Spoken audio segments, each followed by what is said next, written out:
and there are still these delays.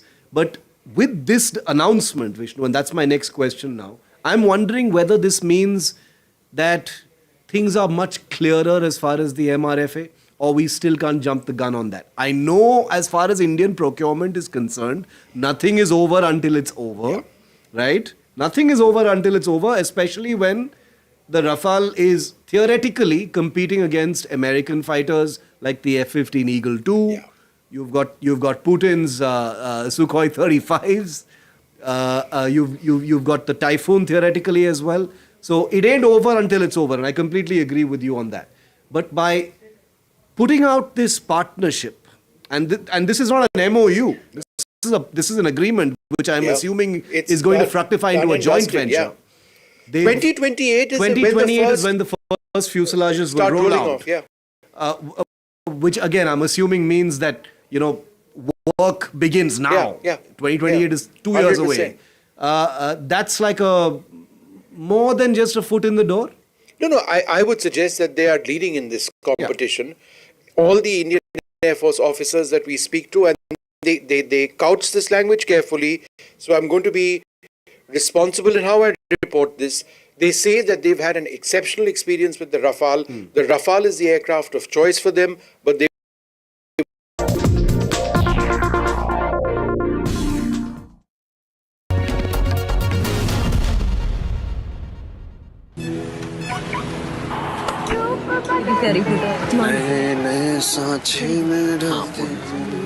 आपको ये गाना याद है? अरे काहे याद नहीं होगा? मम्मी का तो फेवरेट सीरियल था ये। खूब फेवरेट। अच्छा। शुक्र मनाओ, उसी के कारण आज सबको साथ बैठ के खाने की आदत पड़ गई है। सुना है क्योंकि वापस आ रहा है। अपनी तुलसी वापस टीवी पर। अरे उषा जी, तुलसी जी तो पहुंच गई नेता नगरी, अब थोड़े ही ना वापस आएंगी। पर मानना पड़ेगा पापा, टीवी हो या टीवी के बाहर, जहाँ भी गई चालू। ये बात सही बोली। तुलसी जी टीवी पर आएंगी या नहीं आएंगी? वो टाइम निकाल पाएगी? हमें तो लगता है वो जरूर आएंगी। नहीं भाई, वो नहीं आएंगी अब। अरे आएंगी जी। नहीं आएगी। आएगी। नहीं आएंगी। आएगी। अरे नहीं आएंगी। जरूर आऊंगी, क्योंकि हमारा 25 सालों का रिश्ता जो है, वक्त आ गया है आपसे फिर मिलने का।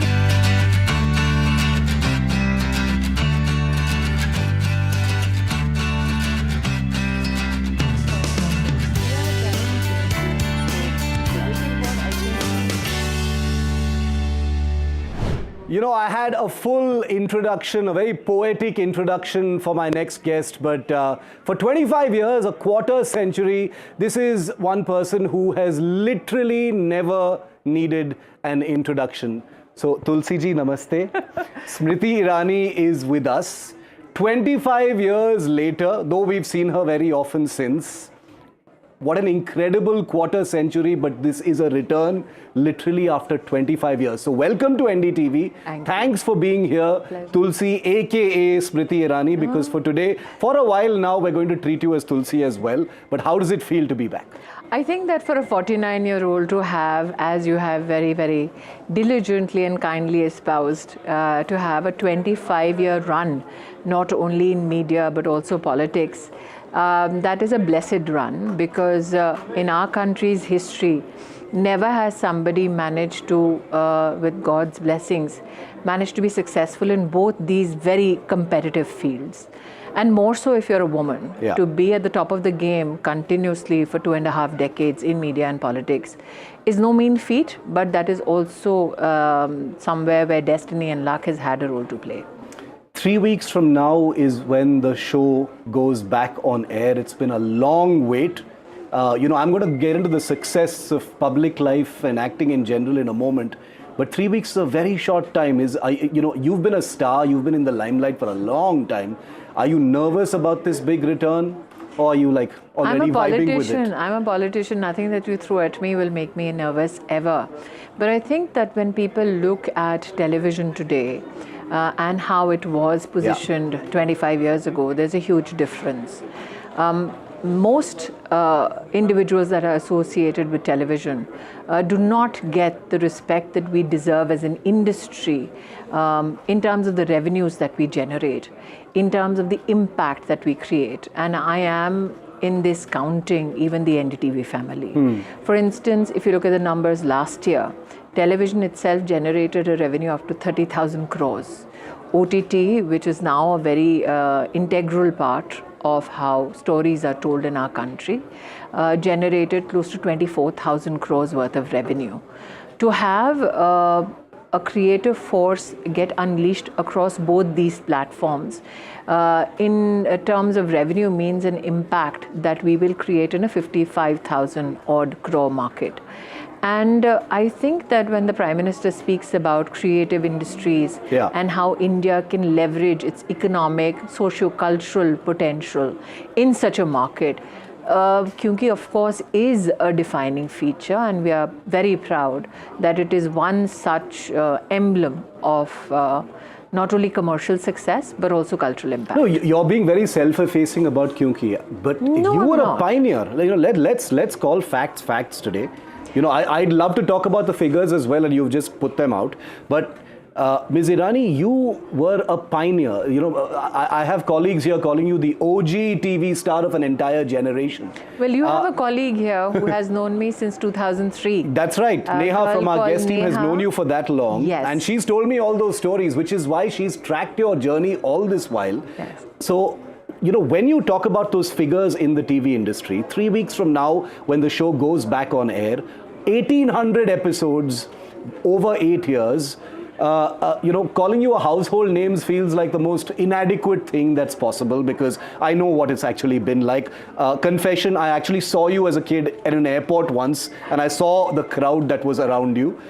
So what does that feel like? I'm trying to explore the anticipation in your mind, because you're not a stranger to this. I don't think that people understand, who have possibly witnessed me from afar, that I'm not being self-effacing about the whole situation. I am mindful of the fact that I became a part of families. I became a part of individual lives. You have a memory of me from your childhood, as you say. That in itself is a great responsibility. And to oscillate between the real and the real world and still maintain that individual entity. Because you are a part of larger organizations. When you're a part of, let's say, both BJP, or you are part of a television network or a series, you are just one of a bigger, larger ecosystem. In that crowd, to still maintain your individual identity, to still create that individual impact, that I think humbles you. And you want to ensure that you're still relatable to people. That a kid who sees you at an airport, you must have seen many. But why does that one episode leave an imprint on your mind? Because of the number of people. More so, I think, because you've seen also my journey as a public figure. So there is a relatability. So as an individual, you'll always want to ensure that that relatability stays for that individual. And for that, it is very essential that you're mindful of that responsibility. That people should not feel that they're alienated.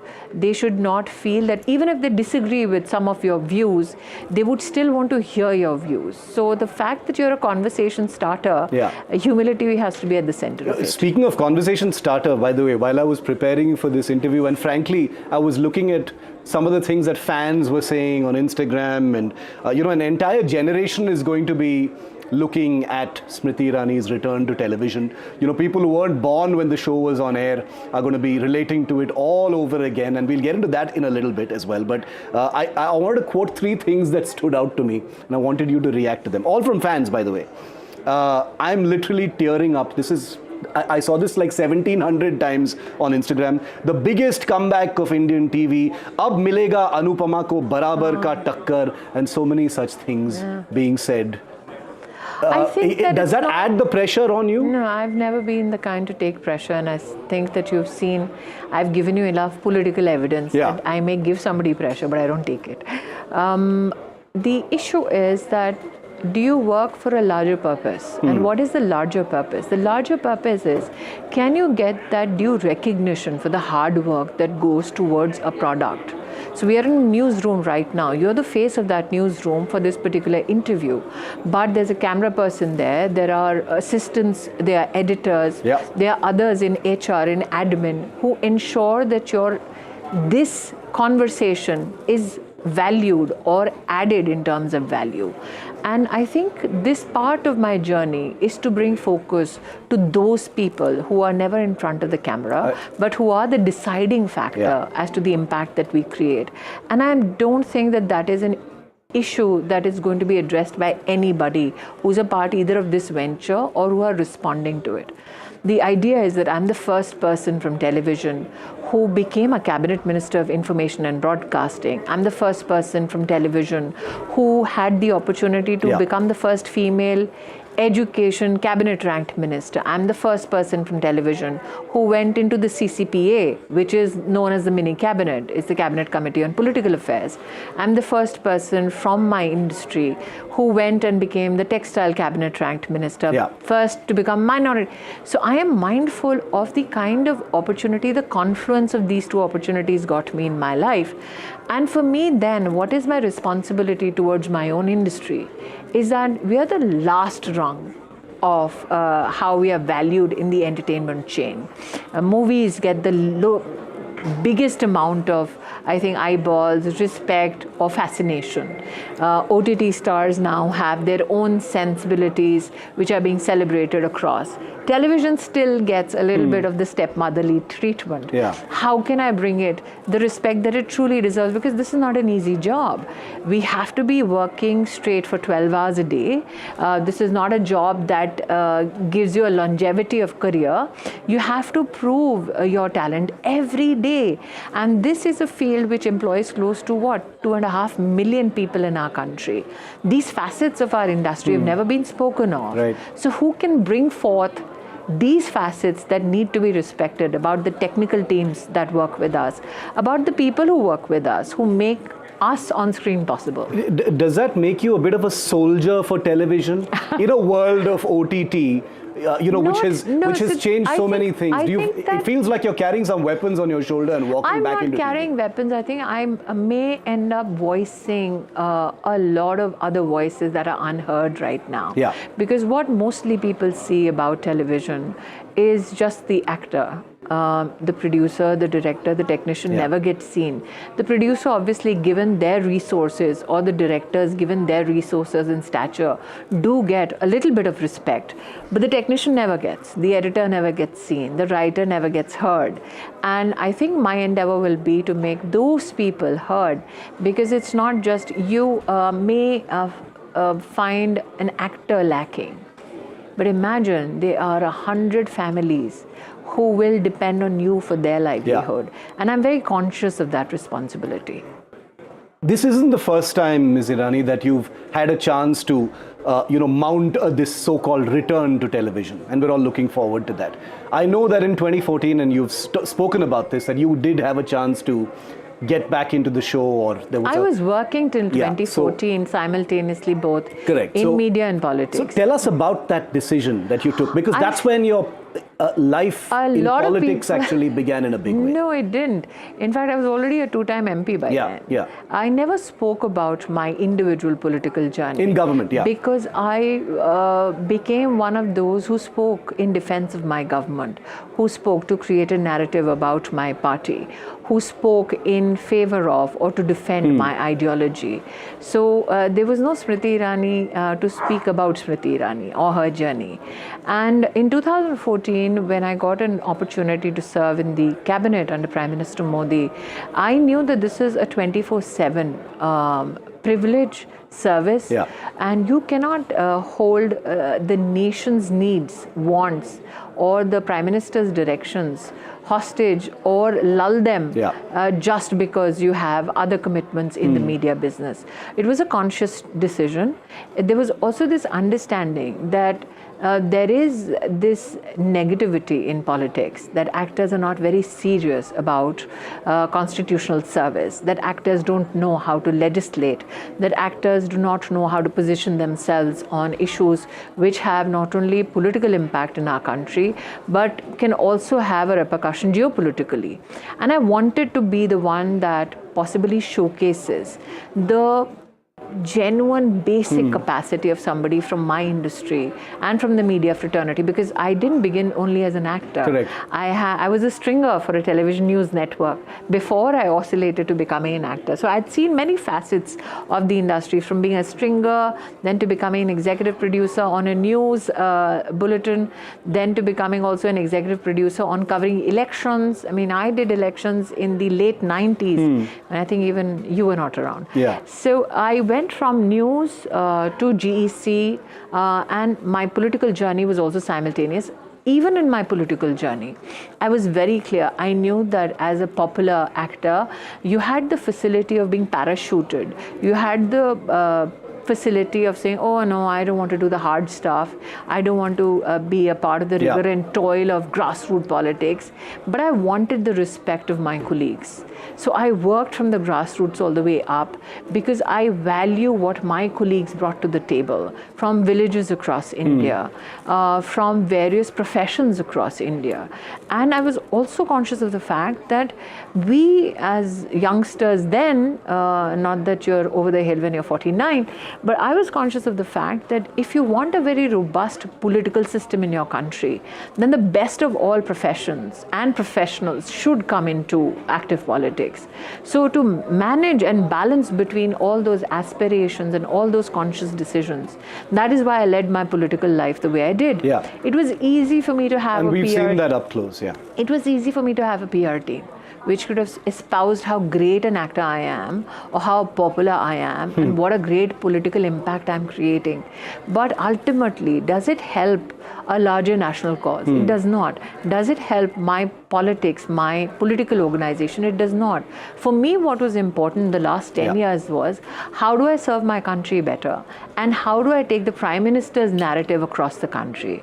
And because I was singularly focused on how my government is perceived, how my Prime Minister is perceived, how my party is perceived, I never had the time to talk about my 25 years in politics. So when you were... So a lot of people presume that I came into politics in 2014. Using the phrase not. public life is problematic, because you were in public life the minute you stepped into the spotlight. But Ms. Irani... No, I've been a BJP party office bearer for a long since time. 2003. That's right. So many people basically today 3 years are- after So no, many Kyunki people actually today, began. many people today are a bit flabbergasted. Yeah. That how do you balance? I said, but I've been balancing for 22 So for the 5 years. years of the show's run, you were parallelly a spokesperson of the BJP. I was never the official spokesperson. I'm very lucky that I'm always called that. I've been the national secretary twice. I've been the national president of the women's wing. I've been the vice president of the youth wing. Dharmendra Pradhan used to be my president in 2003. My counterpart colleague in Maharashtra was a gentleman who's today the chief minister, Devendra Fadnavis. So I've worked through that whole lot. Yeah. And I still remember, Nitin Gadkari ji, who is the current minister, I remember in 2003, when he saw me in the youth wing, he actually turned around and told somebody, because he'd seen me as Tulsi somewhere. He said, my God, she's very old. Why would you have her in the youth wing? Till somebody told him, Nitinji, no, that's the part and the actor that she plays. In real life, she's a 25-year-old kid. So I've seen the impact that my screen image has had on how I'm perceived. Not every time positively. At sometimes it's been a burden as well. But the issue is, at the end of the day, 25 years of experience, do my colleagues say, yes, she worked with us in the trenches? Yes, they do. The amazing thing about both these lives, it's one life, but these two parallel tracks that your life has taken, one in the media, in the spotlight, in front of the cameras, and the other in public life and politics. Has there ever been a dilemma? Have you ever missed one more than the other? No, because every part was a conscious choice. So you can't miss. You know exactly what you're skipping or what you're giving up, so that you can fulfill your commitment for the other. But it was a trade-off. It has to be. Life cannot be all roses. Life cannot be that I want everything for myself and I will not give up something so that I can reach a particular standard or a particular goal. Yeah. So I was very, very mindful that you give up a robust career or you bring that to a halt because you have a larger cause to service. And I still remember in 2003, Jaswant Singh ji, the then minister in Atal Bihari Vajpayee's government, and rightly so today, he told me, he said, you know what, Smriti, you're coming into politics, but remember, Delhi will be merciless. So make sure that you cultivate, and I was 25 then, 26, and I fought my first election when I was 27 from Chandni Chowk in 2004. And he said, beta, do whatever, but just have somebody doing some good PR for you. Otherwise, you'll be crushed. And I very naively looked at Jaswant Singh ji and I said, but why aren't we serving the country? Why would I need somebody's PR service for me? So he just smiled. I still remember. He gave me a nice cup of tea. He says, you'll learn. I still haven't. I haven't learned. But I'm glad that I've had the tutelage of such legends. I mean, I've seen Atal Bihari Vajpayee at work. I've seen Lal Krishna Advani ji at work. I've seen Kushabhau Thakre. I was there when Nanaji passed off. I was there when, we've seen women. Today, being a female leader is often spoken about as though it's a great opportunity. But I have seen women in BJP struggle through some of the, I think, most challenging geographies. I've seen Sumitra Mahajan at work. To be a 6-7-time MP is no mean feat, that 2 decades ago. Aligarh, which you know is a very tough constituency. I've seen Ms. Gautam win from there. Delhi, we are sitting today and talking about. Anita Arya was a mayor here in the 1990s. I have seen Jayavanti Ben Mehta. I don't know how many people even remember that Jayavanti Ben Mehta was MOS in Atalji's, cabinet, and she had petroleum energy with her, which again was not something that women were, kind of leading. And remember, that was the era of sanctions and such geopolitical pressure on India. She was there. So I was there when Vasundhara Raje was for the first time announced as the BJP CM face. I was a part of the team that went, to support her in the elections in 2003. I was there to witness, if you remember, Uma Bharti was jailed in Hubli. Yes. I actually was the one who went with release papers to Hubli. To see Uma Bharti come up. So I've seen history unfold before me. I've seen Narendra Modi as Chief Minister. You've seen all of these people. I have seen all of this, but for me, Shiv, what was important is, how do I give back? Right? So that's also a burden on you then. No, you feel like a trailblazer. No. It's a responsibility. I've learned from all these legends. So how do you give back? Leadership is not about how great I become. It's about, can I give others an opportunity to become leaders as well? So I still remember when I was the national president for BJP Women's Wing, Meenakshi Lekhi was brought into the BJP. I made her the vice president. Lalita Kumar Mangalam, again vice president. Lalita became the NCW chairperson. Vijay Rahatkar, the current NCW chairperson, was my general secretary. Darshana Jardosh, who was the former minister in Modi 2, was my general secretary. The idea was, Pratima Bhaumik was in my executive committee, the first female to become minister from Tripura. Who else? Asha Lakra, she was national secretary. This wasn't just symbolism in politics. It was actually bringing these women. Sharda Devi, the current BJP president from the state of Manipur, was with me as vice president. The idea was that these are women from different walks of life, from different states of India, who had such potential. And we worked together when we were not in power. And now to see Prime Minister Modi bring them to such positions of influence, of service, that for me was me saying a thank you to all the great legends who we witnessed, from the trenches. So when I looked at a Vasundhara Raje, when I look at a Mridula Sinha, she became Governor Goa.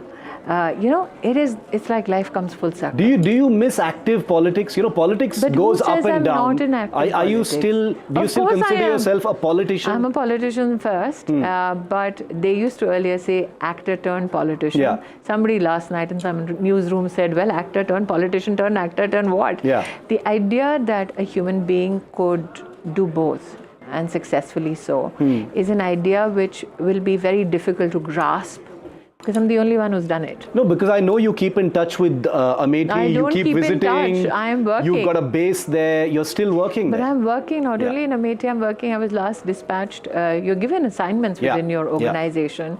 My last assignment was in Bikaner. Right. Before that, I was dispatched to Ranchi, Jharkhand. So the organization keeps giving you work, and you have to work according to whatever your leadership decides. Right now, in front of you, Ms. Irani, is this big TV project. It's obviously going to be a big thing. It's going to run for a while. It's going to take up a lot of your time and energy. Do you see actor turning back into a full-time politician at some point? I am a full-time politician and a part-time actor. So this is just a side project then? It is a side project. For most consumers, the project is not one individual. It's always a group of actors coming together, a group of writers coming together. I am, yes, very humbly so, the most recognizable face out of that mix of people. But I'm a full-time politician, a part-time actor, just like many politicians are part-time lawyers, part-time teachers, part-time journalists. I just happen to be a bit... So you're a full-time politician who's taking actor. Some time out to do this show. No, I've done it simultaneously, which is what I think is difficult to grasp. But like I said, the only difference between me and my other political colleagues is they are part-time lawyers and there's no videographer along with them. There's no makeup person along with them. There's no script writer. It's just that we're all from different vocations. I'm just the one in the spotlight. Do you think, bouncing back into your TV project now, because, when you talked about them seeing your image and saying we need someone younger as a spokesperson, etc. I'm wondering, times have changed, Ms. Irani, since the show came out. And do you think this generation, this audience, this viewership, is ready for Tulsi? Or do you think times have changed? You don't know Some people have called it are regressive and patriarchal, all those things. I think your critics have said so many things about the show and you over the years. Couldn't care less, because the criticism was not constructive and informed. Because the show spoke about marital rape 25 years ago. The show spoke about adult literacy 25 years ago. The show spoke about euthanasia 25 years ago. And those were not issues that were touched by even mainstream cinema. We did it commercially in a television slot, which was meant for family viewing and family drama. So whoever possibly took umbrage to Ekta as an individual, you need to understand that 25 years ago, there was nothing called pay parity. We brought pay parity, where your talent decided and not your gender how much you would get paid. The fact that Ekta was given a 10:30 slot, that was a dead slot. We created prime time, but that was a female producer. So you had a female producer shunted to a 10:30 slot, with my apologies to whoever. They thought that maybe, let's take a chance on it. And to build from scratch from there, to create a genre out of there, is something today that I'm sure that the network values as much as the producer, as much as those who've been a part of that journey. But we have to be mindful that networks have changed. One could never imagine a combination between two networks as is being proposed right now. There always was conversation about OTT being in competition with television. What happens when they are complementary to each other? So this is, and I can't speak for the network, they have their own official spokesperson. From a creative perspective, from somebody who has a policy experience perspective, this becomes one of the first such examples of what happens when you don't compete. What happens when you do a cohesive strategy. But remember that we broke records even in terms of the commercial value that we generate. So many. We did. And we ensured that we effused not only audiences, but also agencies that ensured this is the horse to back. Correct. To say that you can back a female produced show in a very, very late slot, where the female actor is the champion of the story, that was, a difficult proposition 25 years ago. No, I know how much you Will it love be the show. difficult now? This time, yeah. Of course, there is. You have more mediums of conversation. You have more mediums of criticism. There will be some who will critique because they want you to do better. There will be some who will critique because they can't compete. Yeah, and you of course know about between- your army of trolls and critics who are constantly fine. saying stuff about you. Which is fine. I think that if you're in public life, you have to be ready Par for for the course, it. yeah. You cannot say that, oh, I'll be shy violet just because you're attacking me. You can't leverage the victim card. You have to be ready for it. You also have to understand that you are at a higher plane in life where you recognize that this may be somebody's way of venting, maybe possibly emanating from a challenge they are facing in their public life or their private life, and they don't know how to respond. So you just take it with a pinch of salt and keep moving. Did it take a lot of convincing for you to get hands around this project? What did Ekta need to do to convince you, or did it not take any convincing today at all? the network has a leader like Uday Shankar. I don't think that is often spoken about. Yeah. Uday has been a stalwart in Indian news, Correct. and not many speak about him. The fact that Uday was at the helm of, Mr. Shankar is at the helm of affairs there, he understands where the crossroads meet and what is the potential. That is a huge confidence booster. The fact that the OTT platform today has 25% of the market and the channel itself is number one. But more than that, the fact that as a creator, Ekta is aware that she is now creating something for a contemporary audience, but an audience that has an emotional foundation on which we have to build. So I think it's 3-4 elements together that make you conclude, and the fact that it will accommodate a full-time politician as a part-time actor. Okay, amazing. So we are going to see a show that has been refurbished for I a new have generation. no idea. I shall not tell you. For that, you will have to. So you're not tune allowed to in. tell us anything 3 weeks I before am, the premiere? The Smriti Irani, do you think she needs a permission slip? She doesn't, I know. But she's also conscious of the fact that there are elements at play which are not only her personal element, but other ambitions and other elements at play. Okay, let's come to the last part of this interview, because I know there are national issues that occupy your mind endlessly. I know for a fact that the one thing that the both of us have in common, for instance, is the military. Yes. And national security issues are something that we've had so many conversations about in the past as well. Operation Sindoor, incredible what we just saw. I was in Kashmir I covering have to a part of it as compliment well. you as a journalist. Thank you. I think that the balance between information you had, information that you could collate, and information that could come not from source but from facts in collaboration with establishment which serve a larger national cause, that has become your reportage signature, and I compliment, because it is such a constrained time. There are pressures which media in itself in terms of a competition brings, but to put your nation first is a value that I think the Indian media has not been celebrated.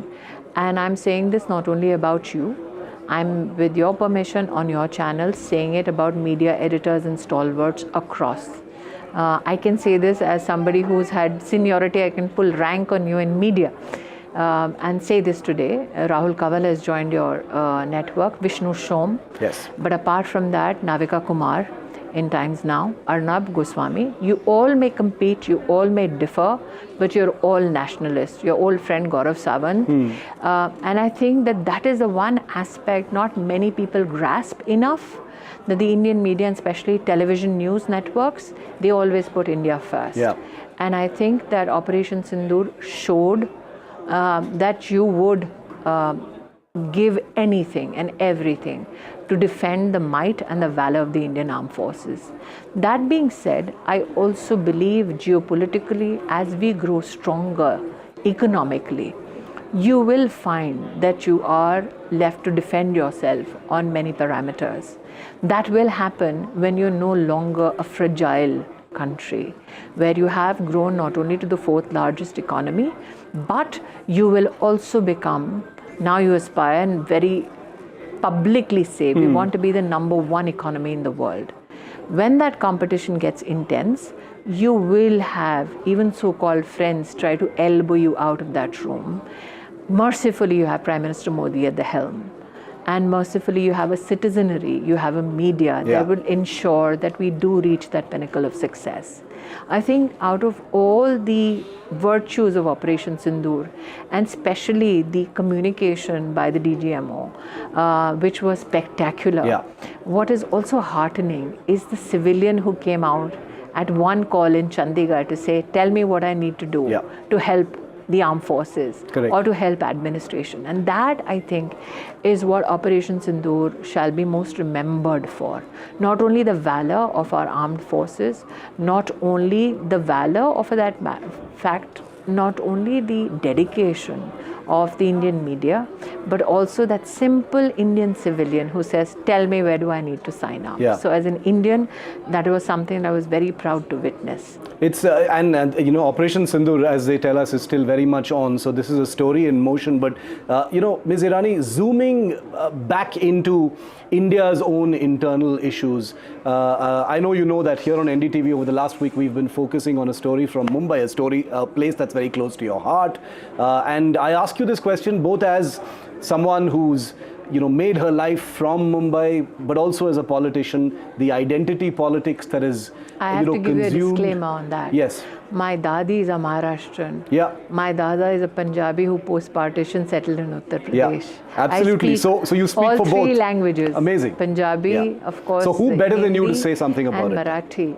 I think that for us, we celebrate, at least my family is one of those witnesses and evidences. We celebrate the complexities and the generosity of our culture, our heritage. But as an Indian, not as a politician, let me answer this. When the world turns against you, the only person you can count on is a fellow Indian. Yeah. So in a country of 16,000 dialects and 125 constitutionally recognized language, I don't care who has what headline.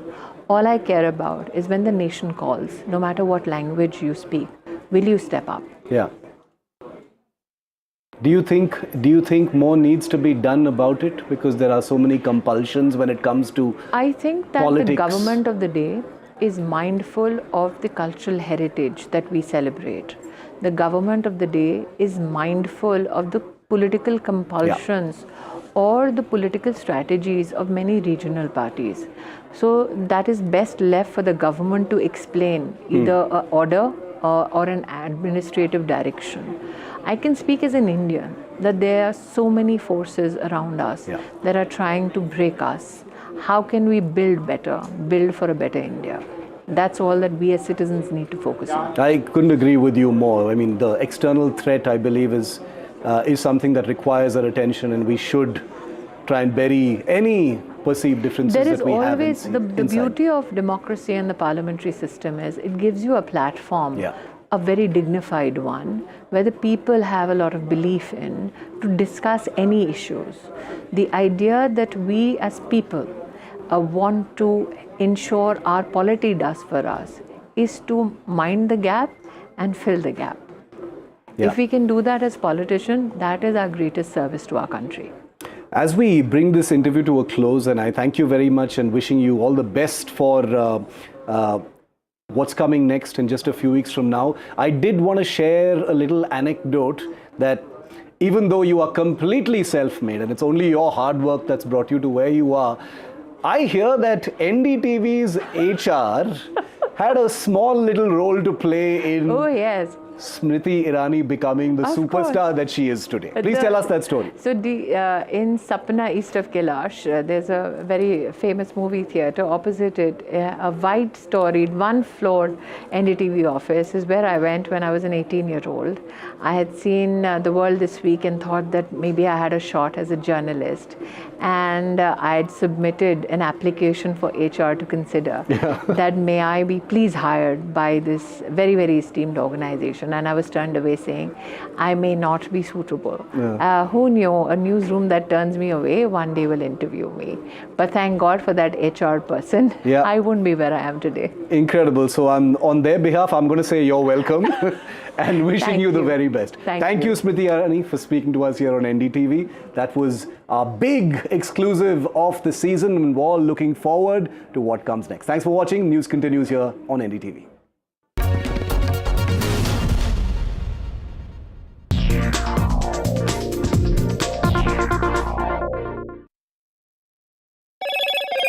Hello, Moto. Motorola, India's leading AI smartphone brand.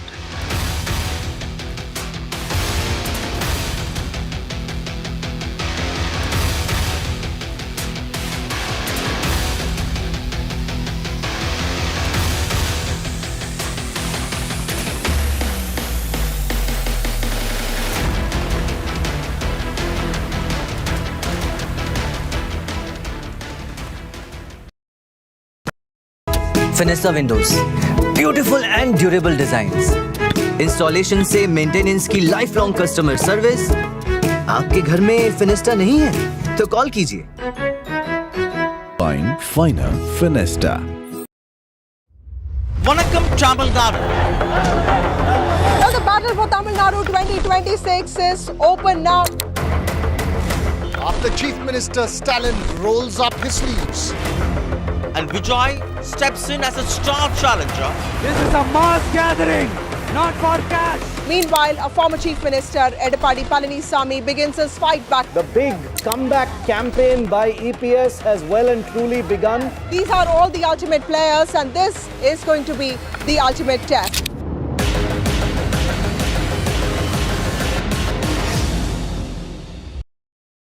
Finesta windows, beautiful and durable designs, installation से maintenance की life long customer service. आपके घर में फिनेस्टा नहीं है तो call कीजिए। Find Finer Finesta. तू ही तो है जिसकी सच्चाई वाली क्लैरिटी की वजह से मैं आज यहाँ हूँ। गोल्ड प्लस सिल्वॉक्सी मिरर्स, ऐसी क्लैरिटी कि आपको सिर्फ सच नजर आए, चाहे कितने भी साल बीत जाएं। Finesta windows, beautiful and durable designs, installation से मेंटेनेंस की लाइफ लॉन्ग कस्टमर सर्विस। आपके घर में फिनेस्टा नहीं है तो कॉल कीजिए। Find Finer Finesta. I've been reporting on all issues, big and small, from Andhra Pradesh, Telangana, rest of South India, bringing you all the action, all that you need to know, all that you want to know. The energy of maximum city is infectious. I'm bringing that energy in our news coverage from financial capital Mumbai. Covering from the southernmost part of India over the last 23 years, I bring in-depth and 360-degree coverage from the Dravidian heartland. The land of Mishti, also known for its bitter politics. I have seen much water flow under the Howrah Bridge, covering Bengal in all its vivid colors. India's IT capital is always bustling, a city full of startups, stories and surprises. And I keep you ahead on all the Bengaluru buzz.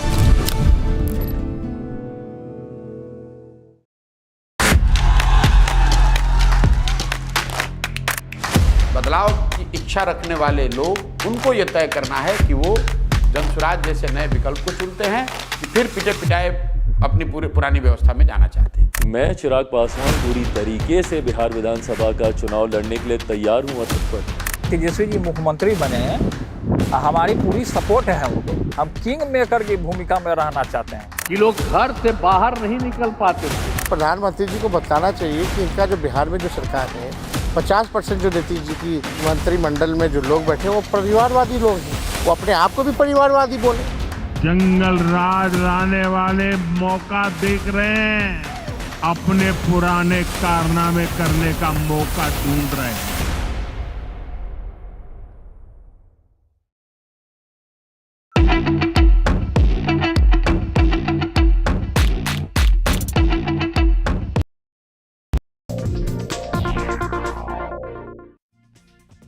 If you saw the scenes on the outskirts of Mumbai today, it's hard to believe that all of this was precipitated by a violent incident where an old shopkeeper was slapped by thugs of the MNS who, by the way, still haven't been acted against. Well, NDTV's coverage of this unseemly incident and the VIP protection of an MNS brat has precipitated an all-out war of words, a political meltdown for the ages in Maharashtra. Take a look at what happened today. Brazen MNS on Mumbai street, claiming to be protesting to uphold the Marathi pride. Days after its workers have been caught beating and abusing people, the self-claimed protectors of Marathi hits the street. Thousands gathered in Mira Bhayandar for a rally organized by the Marathi Ekikaran Samiti in collaboration with the Maharashtra Navnirman Sena. The event was positioned as a counter-protest to a traders' rally held earlier against the MNS.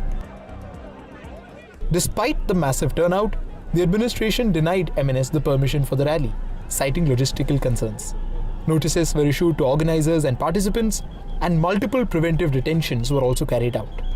मैंने जब police commissioner से पूछा तो police commissioner ने मुझे कहा कि हमने उनको रूट चेंज करने के लिए कहा था, लेकिन वो एडमंट थे कि हमको ये रूट लेना है, इसलिए पुलिस ने उसको नकारा है। छत्रपति शिवाजी महाराज की, छत्रपति शिवाजी महाराज की, छत्रपति शिवाजी महाराज की। ते आजचा आमचा मराठी भाषेची आग्रही मागणी आहे, मराठी भाषेचा मोर्चा आहे। आम्हाला काय मांग काय तुमची मांग काय? आम्हाला आमच्या राज्यामध्ये मराठीचा आदर झाला पाहिजे, मराठी बोलता आलं पाहिजे। The police crackdown sparked strong reactions. महाराष्ट्राचे मुख्यमंत्री, महाराष्ट्राचे गृहराज्यमंत्री यांनी असं सांगितलं की आम्ही मोर्चाला परवानगी देत होतो, फक्त रूट बदलायला सांगत होतो. मला स्पष्टपणे सांगायचं आहे की मोर्चाची परवानगी पोलीस द्यायला तयार नव्हते आणि जो रूट बदलण्याचा विषय आहे तो ते आम्हाला सांगत होते. घटना घडली मीरा रोडमध्ये, व्यापाऱ्यांनी मोर्चा काढला मीरा रोडमध्ये आणि आम्हाला सांगत होते मोर्चा काढा घोडबंदर रोडला. मला सांगा, मीरा रोड मधल्या घटनेचा घोडबंदरला कोणी मोर्चा काढता का? Some days back they had given permission to non-Marathis to do a andolan. Now when Marathi people or Manse people are thinking to do a andolan or a demonstration, then this government denied permission to them. But BJP is purposely making a war between Marathi and non-Marathi, looking at Mumbai election and Bihar election. Shortly after Chief Minister Devendra Fadnavis explained the police action, his own alliance colleague, Thane MLA and Transport Minister broke ranks, rushed out of the assembly and joined the protest. However, he was later heckled by the crowd. नहीं जा रहा हूँ मीरा भाईंदर में, अगर police की हिम्मत रहेगी तो पुलिस प्रताप सरनाईक को गिरफ्तार करके दिखाए। सर, पर चीफ मिनिस्टर ने कहा है कि रूट ठीक से सिलेक्ट नहीं किया गया था। जो कुछ भी रहने दो, सभी मराठी भाषिकों को उठा के उन्होंने जेल में डाला है, वो सभी मराठी भाषिकों को छुड़ाने के लिए। Later, representatives of the other two Senas of Shinde and UBT camps were also seen at the protest site, trying to seem standing with the Marathi cause. While netas have their political compulsions, over the last few days, NDTV has been running a persistent campaign against MNS hooliganism and violence. They've shown their crass actions, whether it was beating of a shopkeeper or when MNS neta's brat son was seen abusing a woman in drunken and half-naked state. बिल्कुल लोगों को मराठी सीखनी चाहिए, पर किसी को मार के मराठी कोई नहीं सीख पाएगा। मार के हम कभी कोई काम नहीं कर सकते हैं, बट हाँ, हम प्यार से जो चीज़ करवा सकते हैं, कभी गुंडागर्दी से नहीं करवा सकते। We have been putting all the tough questions to the authorities and demanding action against shameful conduct of Raj Thakre's party. The language row has intensified here in the state of Maharashtra, especially after the involvement of political parties and civic societies.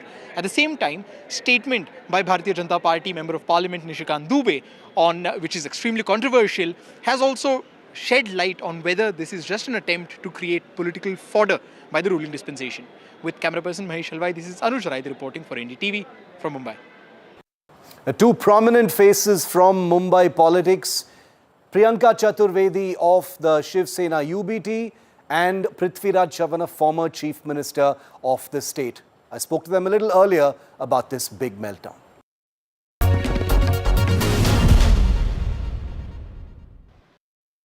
It's been a day of very ugly war of words between different parties in Maharashtra. the BJP as well, and I'll come to some of those a little later, but I'd like to start with getting your opening views on the MNS, the things that the MNS has done that has precipitated this entire political crisis right now.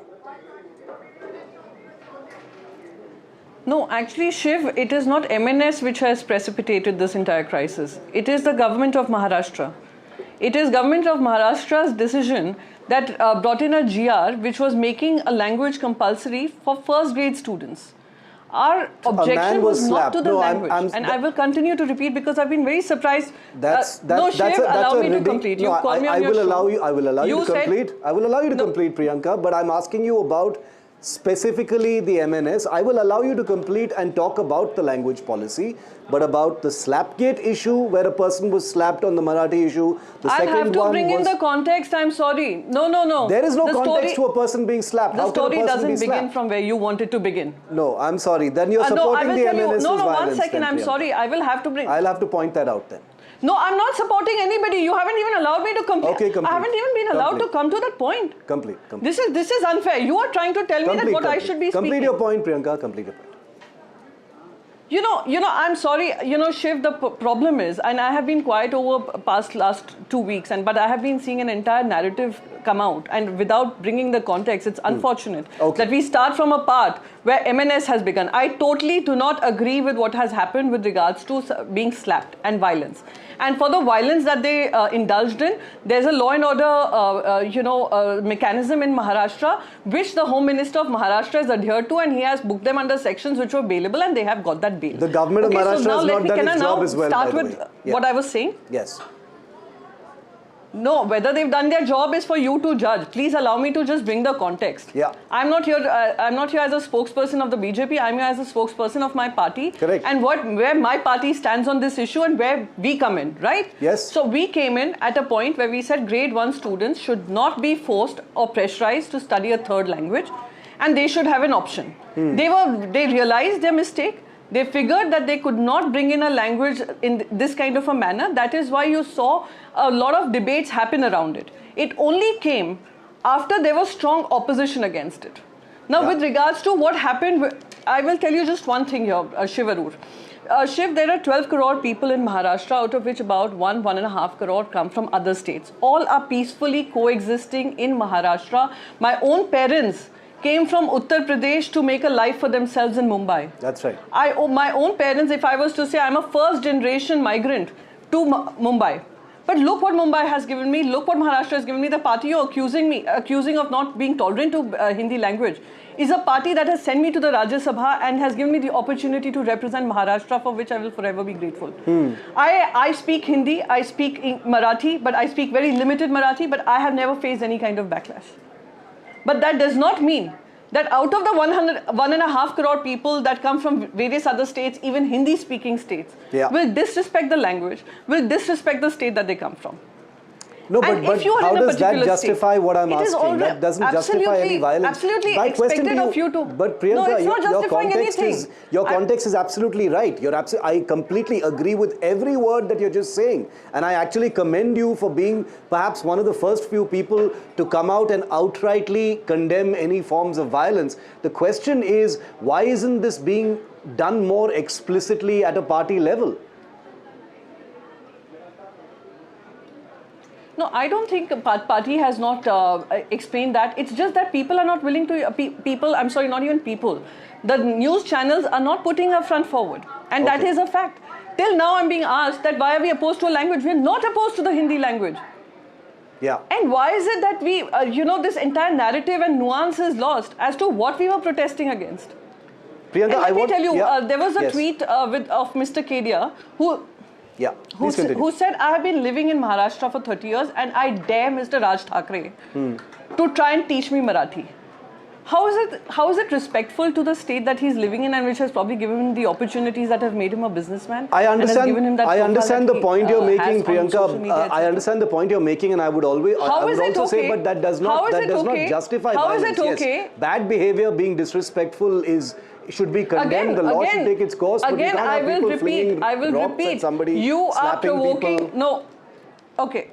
Okay, so it's a dangerous again, precedent you're setting, Priyanka, by saying that you should be disrespectful. Otherwise, violence will happen. Again, no. Again, I'm repeating to you. I think I've already spoken about the violence issue. I do not want to keep repeating it. My point is this: the provocation continues. A BJP member of Parliament, Mr. Nishikant Dubey, has said all kinds of things about Maharashtra.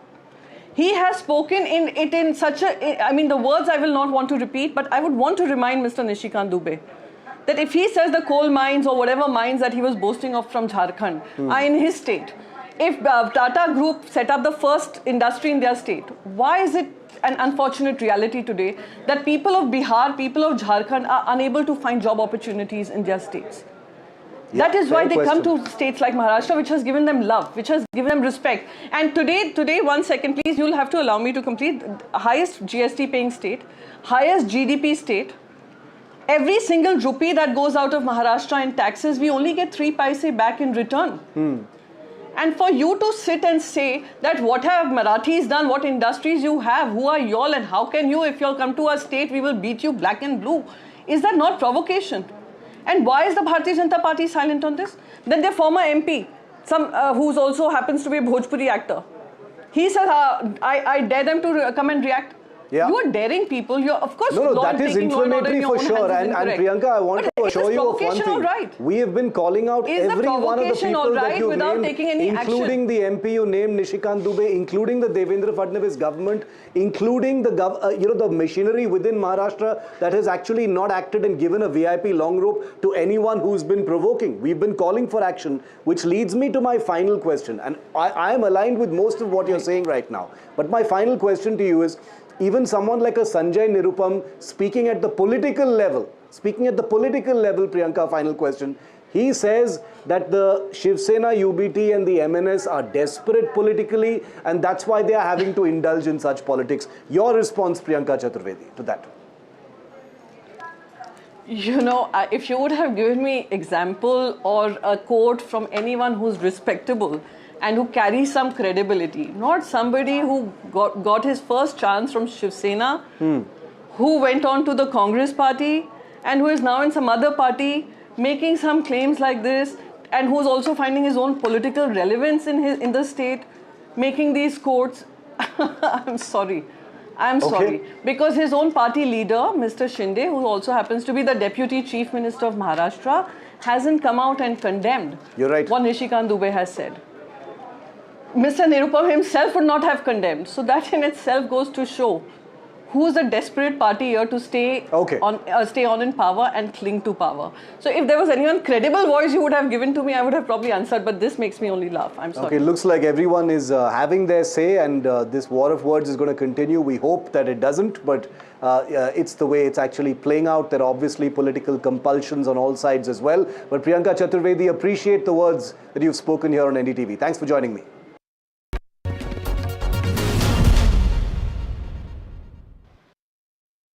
Mr. Chavan, welcome, sir. Thank you for your time here on India Matters. My opening question to you, sir, is what are you making of this very ugly and escalating war of words in Mumbai and the rest of Maharashtra, sir? Basically, the issue is about imposition, compulsory imposition of the third language, which is Hindi, from class 1. The entire state is up in arms about this policy. This is nothing but one nation, one language, one nation, one religion, one nation, one election, one nation, one tax. This is the RSS mindset. And people are obviously worried that it will be at the cost of Marathi. So, like one man, all the political parties are one issue, that we do not want any imposition of Hindi from class 1 in Maharashtra. That's the whole issue. Yes. Congress party has taken a stand. The Shiv Sena and the Nirman Sena have taken a little more aggressive stand. But ultimately, when the government saw that the entire state is against them on imposition of Hindi, the government had to reverse its stand and they had to give in to the popular demand. The issue is over. Now, obviously, Shiv Sena and Manasseh want to make this issue for political purposes. So they held a rally. Nothing wrong with that. They want to celebrate and want to take the credit only for themselves. People know what is happening. That's for them. We have no issues about it. I don't think Congress party joined the celebrations or whatever they had. Some parties did join. So matter is over. They celebrated. That's fine. Government had to reverse the decision to impose Hindi. Also, it's a victory of the people.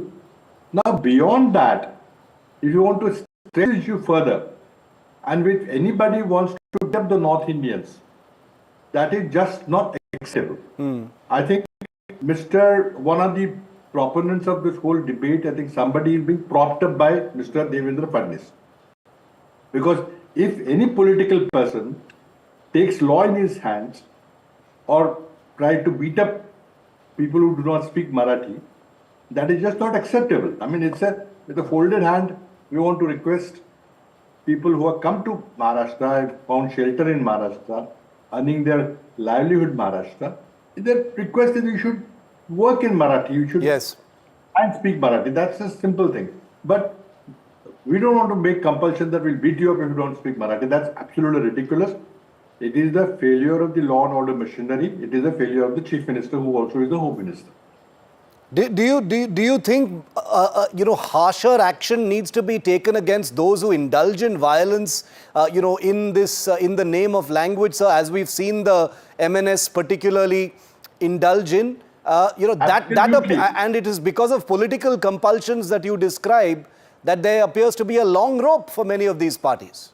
Absolutely. I think the state government, particularly Chief Minister and Home Minister Devendra Fadnis, must put these people behind the bars. It's one thing to be proud about our language. Yeah. Everybody is. But to beat up people who are earning their livelihood, you are adding to Maharashtra's GDP, Maharashtra's growth. They're all contributing to Maharashtra's well-being, Maharashtra's wealth. We cannot treat them like that. Of course, with folded hands, we'll request them to please use Marathi, because you cannot sort of. There's a hidden agenda. Yeah. See, if you remember, if you look at the history, the whole agitation was when the linguistic states were formed on the linguistic basis. Only Maharashtra and Gujarat were clubbed together because there's a fear among the powers that be that Marathi people will not treat Gujaratis who are working in Mumbai. There'll be problems there. That's why they wanted to keep Gujarat and Maharashtra together. There was a huge agitation in Maharashtra, and so was in Gujarat. Gujarat wanted a separate state. Maharashtra wanted Sanyukta Maharashtra. 105 people were shot in one day by the then Chief Minister, then Home Minister Morarji Desai. And with the blood of 105 martyrs, and even more so who went to jail, we finally got a separate Marathi-speaking state of Maharashtra on 1st May 1960. And on the same day, a separate Gujarat state was constituted. So that's that. So entire background to this whole issue was to carve out Mumbai separately. Yes. We give Mumbai a separate existence, which is not acceptable at all to people of Maharashtra. The status quo must continue. Mumbai is very much a part of Maharashtra. Yes, there are a lot of other people coming and contributing to the growth of the state, the growth of Mumbai. They're welcome, as long as they respect the sentiments of Marathi people. And a simple request is that, you want to speak your mother tongue, fine, but you also communicate in Marathi, learn Marathi if you can, take some pace to. But beating up somebody who does not speak Marathi, and particularly dhaba wala, cha wala, rickshaw wala, is ridiculous. I mean, they just want to gain some political match for the Mumbai elections. Prithviraj Chavan, I'm glad you've been very clear in your condemnation of violence and a call to action, and I thank you for that, and thank you for speaking to us here on NDTV, sir. Thank you.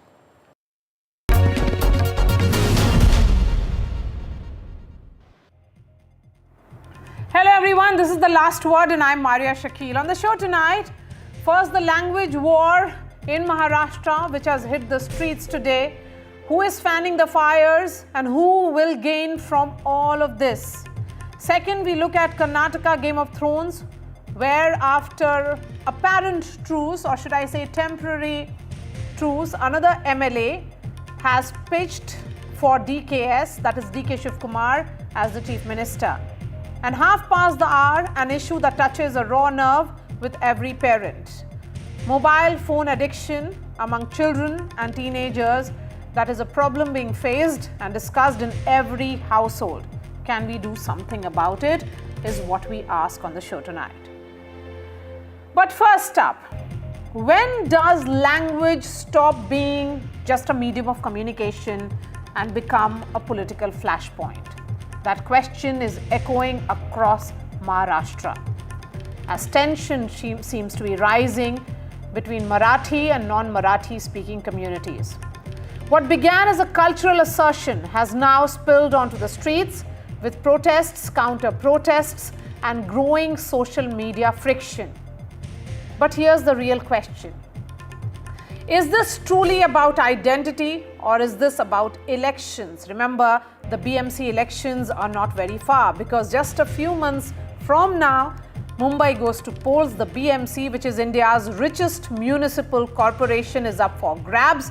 And once again, the language debate is back at the center of political rhetoric. Is this revival of the Marathi versus non-Marathi divide? Is this organic, or is it manufactured for electoral mileage? Is language being used to unite or to polarize communities living together for generations?